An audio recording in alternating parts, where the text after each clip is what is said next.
tagal-tagal ng pagsasama niyo bilang love team. Kasi parang napakinggan ko sinabi ni Phoebe kanina na handa mong ipaglaban yung character mo dito, si Alice, di ba? Ikaw ba in real life, dumating na sa point na ipinaglaban mo na si Angela in real life? Ano, pagkakataon bang ipinaglaban mo na siya? Parang opo, meron. Pwedeng Pero sa amin na lang po yun. Yun po. Thank you po. Thank you, thank you. Alright, maraming salamat na. Rounding off batch 1, of course, we have from TikTok, People's Journal, at PM, Aster Amoyo. Bago ako magtanong, congratulations and best wishes kay soon to be Mrs. Rico Robles. Babes, congratulations. Thank you. Love you, Anak. That's all. Yes. In a few days, she's going to be officially Mrs. Robles. Ay, na-announce ko raw, oh. Invited daw kayo sa lahat sa Boracay. Anyway, gusto ko muna i-direct ang tanong ko kay Frost. Frost, congratulations ha. Imagine mo hindi pa tapos yung, hindi pa, my husband is a mafia boss and it's doing so well. Tapos ito, magiging part ka naman ng dating Alice Perez. So how does it feel? It feels really good. Yeah. It feels very accomplishing. I'm really glad to be from the mafia side. I finally get to be the lover boy Ken in dating Alice Perez. It has really been like a blessing. I get to be busy. I love being busy. I take great pride in being tired. I take great pride in my eye bags. Yeah, I'm just a happy guy. I appreciate everything. I'm thankful for all these opportunities happening. Thank you, and of course, good luck and more blessings for I you. love you both. Thank you, Anak. Is it Sec or Seki? Before kasi si Robin, he was part of a love triangle, right? Pero look at him now. He's been places, going places. And in your case, are you ready to take the next move or next level? I think something as successful or as accomplishing as that, I don't think you can ever be ready. But yeah, I feel very blessed naman po if ever that happens, and I'll be very thankful. So yeah. Thank you. And of course, kay Robin at saka si Angela. Being together for quite some time, no? So, ang dami nyo ng project na pinagsamahan. Meron pa ba kayong hindi na-discover sa isa't isa? Or every project that you make, meron kayo na-discover na bago? Parang wala na po. Parang alam na po namin everything about one another, and sa every project naman po, it's just always the same. Wala naman pong nagbabago. Yun naman po yung lagi namin na-remind sa sarili namin na sana walang magbago, walang namakay ulo, wala pong basta maligaw po ng landas. Like, we're always grounding one another, and basta kabisado na po namin yung isa't isa, and there's nothing new naman na we discovered. Parang it's always the same.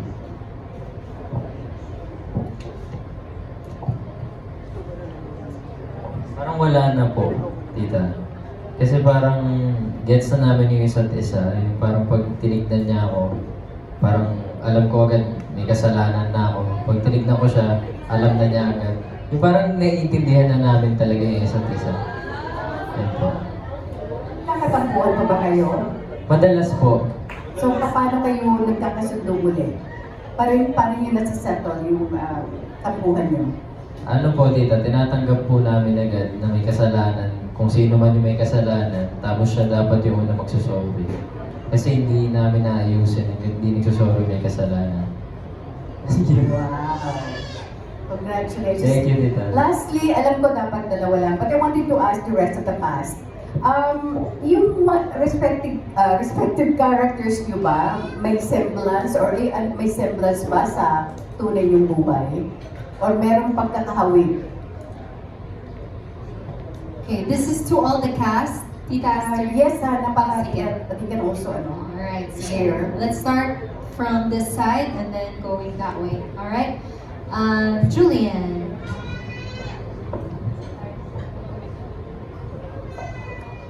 Yes, so meron bang similarity ang character mo to your real life self? or kahit man lang semblance man lang. Or Little semblance. semblance.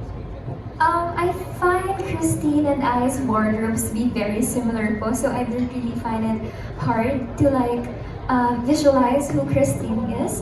And aside from that po, Christine is described as someone who's seen as perfect, but inside she's really hiding a lot of parang flaws. And I think to that extent, I can also relate to her po. Pero aside from that again, I think Christine also is described as well-spoken, educated, really put together po. And yung ganung qualities po ni Christine, it's something that I want to have for myself. So in a way, by playing her role, gusto, kinukuha ko na po yung ganung attributes niya.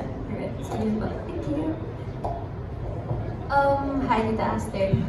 For me, yung character ko si Fier, I think she's very far from my personality.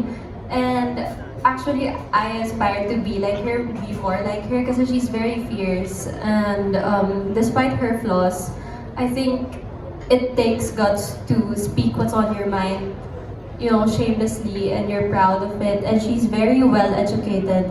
So I aspire to be like that also. She speaks very eloquently, and ayun, she's very fierce, which I like now, which is something I should work on. But yeah, thank you, Tita Aster.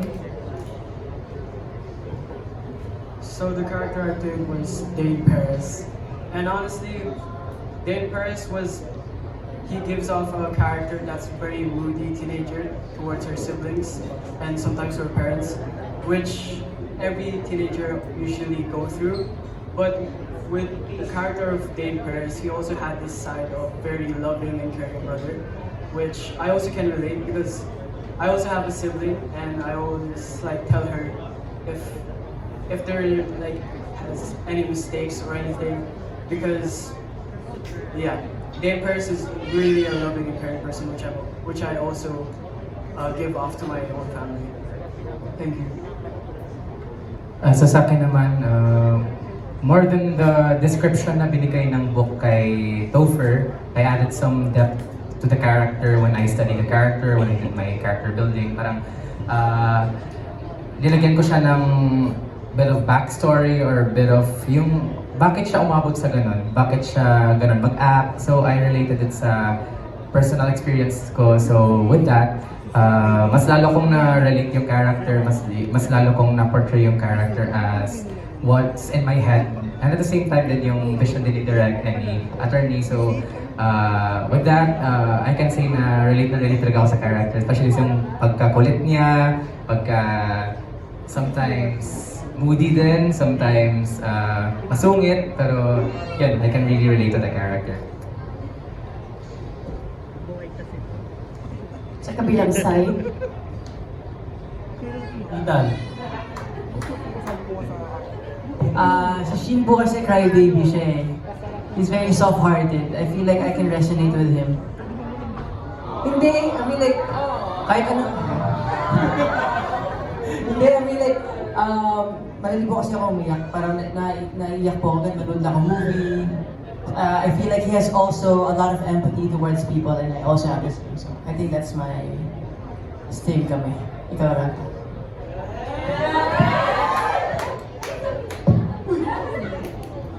Well, medyo similar kami ni Kay when it comes sa pagiging competitive. Mataray ako pag alam ko at tinataray mo ako. Diba?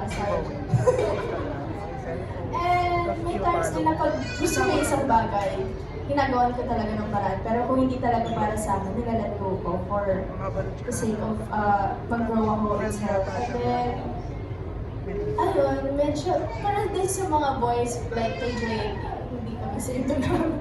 And medyo same kami dun sa part na may kailangan maki-let go na guy para mag-grow ako and mag-focus sa sarili ko and career.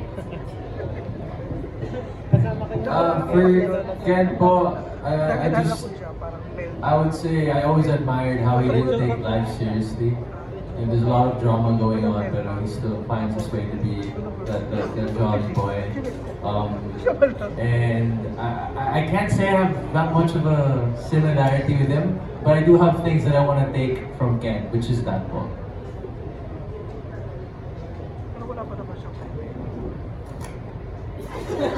O, di ba, ayang-aya po. It means meron po ako, nagre-resonate din po ako kay Aya sobra. May times nga din po na sinasabihan ako ni Derek na parang hindi na daw po ako maarte. Medyo ano din po talaga ako. May times na boyish ako, may times na gangsta-gangsta ako. Depende po sa outfit. Saka po, nagre-resonate din po ako kay Aya kapag kain ng kain. Ganun po. Kasi, pag lunchtime, dinner time namin, laging may pakain si Derek. Namimiss ko yun na rin. Ay, pagkain, parang laging fiesta. Thank you po. For me po, I think I could say that I'm very different from my character Shira in the sense where Shira, she does as she pleases and she wants what she wants, no matter who gets stepped on or who gets affected. And I feel like besides this though, one thing that I admire kay Shira is evident po dun sa finale po ng season 1, wherein she was able to like learn na she needs to let go. And in season 2, I feel like something that I can find a resemblance to is the way that Shira fights for her friends and the people that she loves, and how she fights for what is right. And yes, that's it. Thank you, and of course, good luck to everyone. Thank you. Thank you, Derek.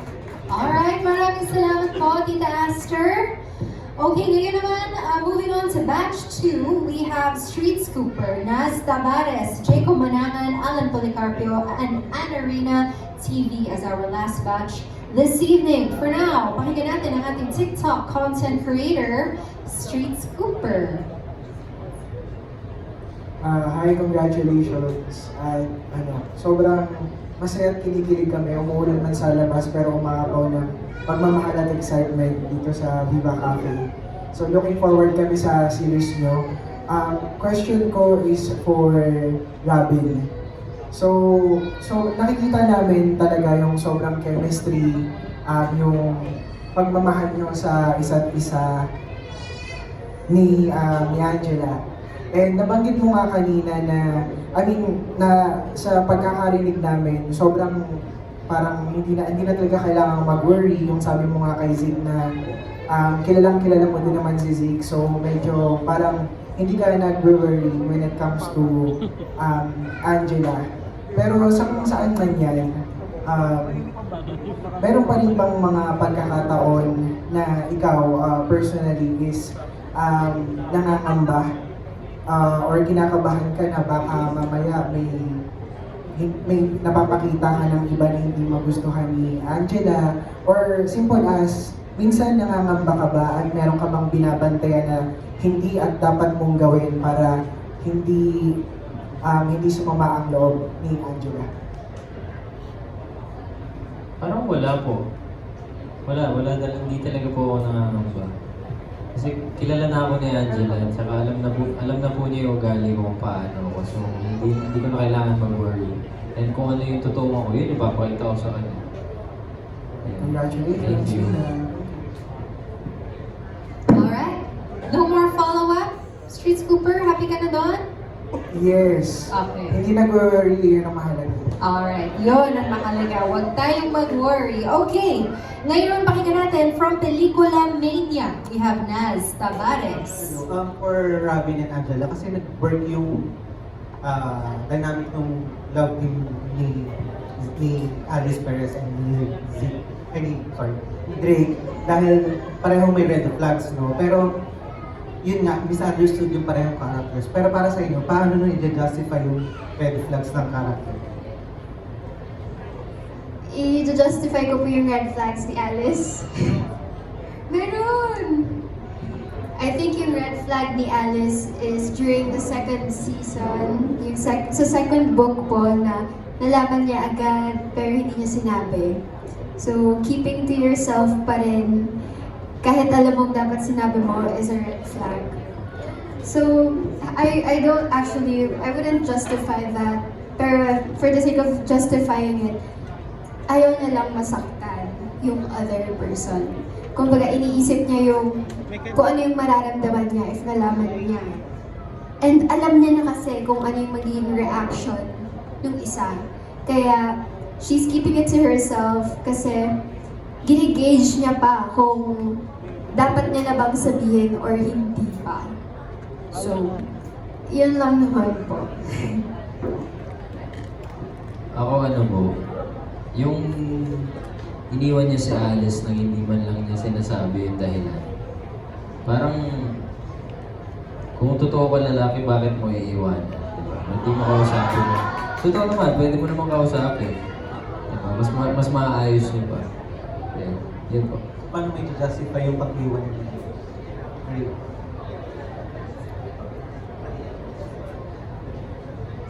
Kasi without spoiling, parang ang hirap po i-justify na without spoiling. Masaspoil na po eh. Thank you po. Thank you kay Direk naman. Kasi napansin din namin kanina sa table ko. You have Ethan, Nico na galing sa Bagets. And kumakanta rin si Angela and si Ravi. Are you open to doing a musical episode? Oo naman, kasi kaya ng musical. Kasi galing akong theater eh. Theater din yung background ko nung college ako. Nag-musical na rin kami before nung college. So, mas magandang gumawa ng musical for me kasi yung dynamics ng camera, the blocking, the choreography, the singing part, sobrang, may enjoy ko siya for sure. Thank you. Alright, maraming salamat. Ngayon naman, pakinggan natin si Jayco Manangan, our TikTok content creator. Hello guys! Hello sa mga cast. Congratulations! Ayan, dating Alice Perez na tayo, no? So, wow! Ayan. Sa mga bagong cast, ayan, if you had to describe your character's love language, what would it be and why? Alright, okay, dito tayo dito sa left side. My character, si Fier, her love language, I think, is physical touch.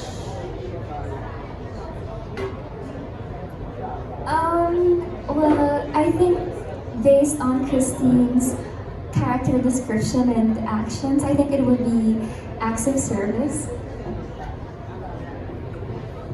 Siguro sa akin, I think Topher's love language is tough love. Yung parang, kaya niyang awayin si Alice, pero at the end of the day, concerned lang naman siya kay Alice. Kaya, yan.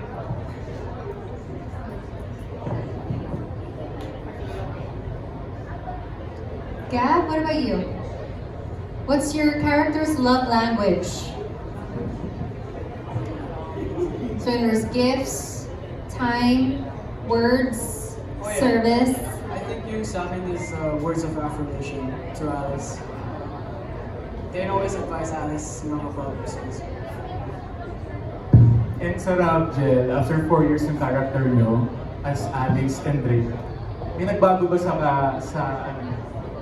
language nyo? Sa character po, Yeah. I feel like wala masyado po nagbago kay Alice in terms of love language. Buong-buo pa rin siya magmahal. Kumbaga yung lahat ng 5 million, all of the above. So yun po yung love languages ni Alice. Gagawin niya po lahat para sa'yo. Bibigyan niya ng oras. Sabihin niya lahat na gusto mo marinig. Bibigyan niya lahat na gusto mo. Basically, halimaw magmahal. Kumbaga, gaano kang halimaw magmahal? Tinanggap ko siya after siya blah. So yun, gano'n po si Alice. Ako hanggang ngayon dito sa season 2, wala pa rin love language si Drake. Hindi niya talaga papakita sa inyo yun. Yun po. Thank you. And then, have you watched The Syndrome earlier? Hindi pa po. Hindi. Yeah, we will watch it later all Tatanong ko together. sana kung anong reaction niyo ba sa mga cast or sa mga other cast, any funny moments during shooting na pwede nyo i-share? Anyone who go first? Alright, anyone who has a funny anecdote? I think meron. You have funny moments during shooting. Sa last season po, Rafa, sorry na. ito yung part na nagdadump kami. Oh no! What na? Ay ano na lang. Direk, ano yung mga sinasabi ko na mali-mali? Meron na akong sinasabi. May words po ako na nababalik-baliktad ko. Nakalimutan ko. Magpunta sila po. Eto si Frost. Kasi kanina pa siya tahimik. Wala ako. I think, why did you do that? I feel like we should give it to Rafa. Okay, Yes, honestly, we agree na si Rafa dapat. Yes, Rafa, the mic is yours. Okay, after Rafa, let's hear from Zeke. After Rafa. Alright, funny moment. Siguro yung sa dub namin na pinilap kasi kami na hindi swak dun sa tone ng voice ko. Dun sa sinabi ko, sabihin mo sa kanya na sabi mo, ano nga ba yung life ko? Ikaw? Girlfriend ni Drip?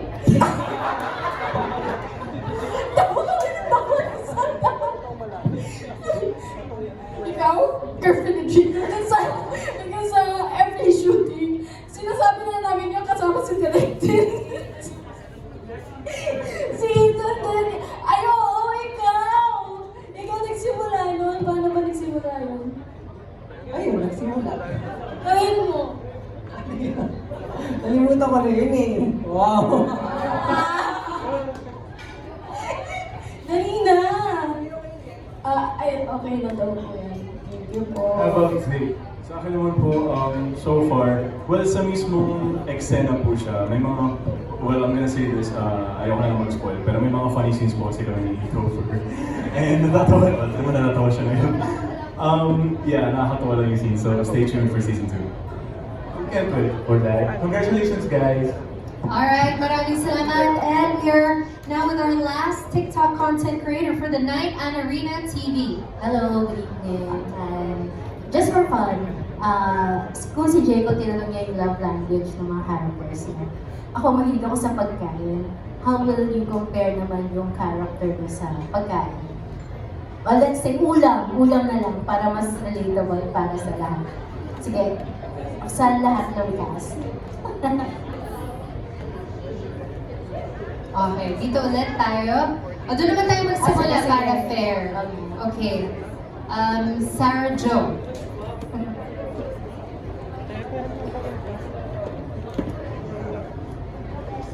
I feel like my character's favorite food,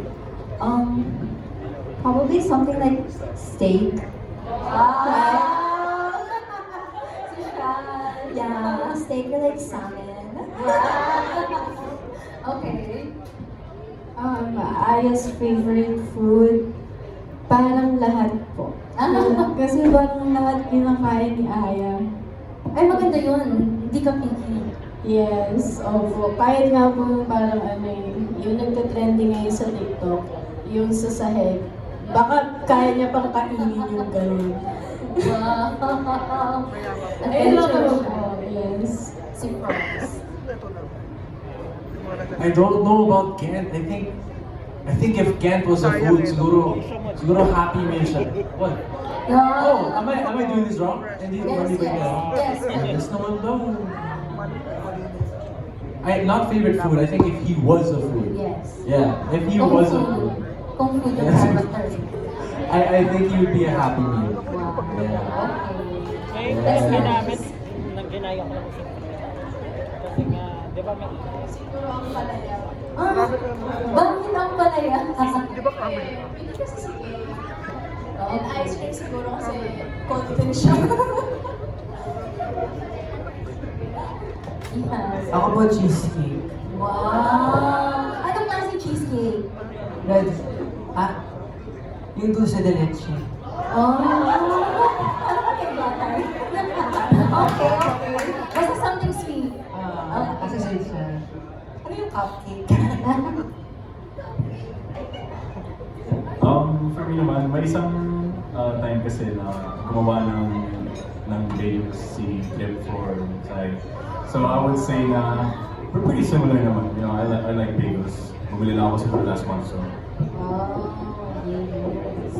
If Alice was a food item, strawberry, matic. Matic. Si Drake, kung magiging pagkain siya, ano? Paborito kasi, ito ice cream siya kasi sobrang cold niya. Pero masarap.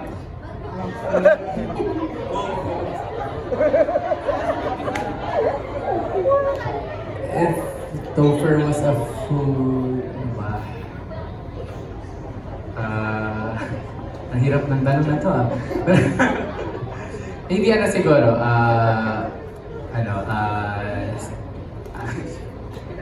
maybe he'll be ayan, yung basta yung may sprinkles siguro. Kasi yan, sobrang energetic, sobrang light, ayan, cupcake, ganun siguro. Kasi sobrang makulay, sobrang the way he dresses, and at the same time yung personality niya. If Dane Paris was a food, probably grilled steak. Wow! Pareho kayo ano. Yung ating kasi grilled. I don't know. Siguro kasi steak gives off like strong and expensive. Christine po, I think she would be anything sweet. Kasi si Christine, she's very sweet. She's very like all smiley and everything. So anything sweet, I think. My character, si Pierre, I think she'd be a quesadilla. Kasi on top of everything. Sorry, did you hear that? Diba? Kasi on top of everything, it's spicy and there's so much flavors going on. So I think she'd be a quesadilla. Wow. Thank you. Alright, we are good? Meron pa akong Alright. for my second question.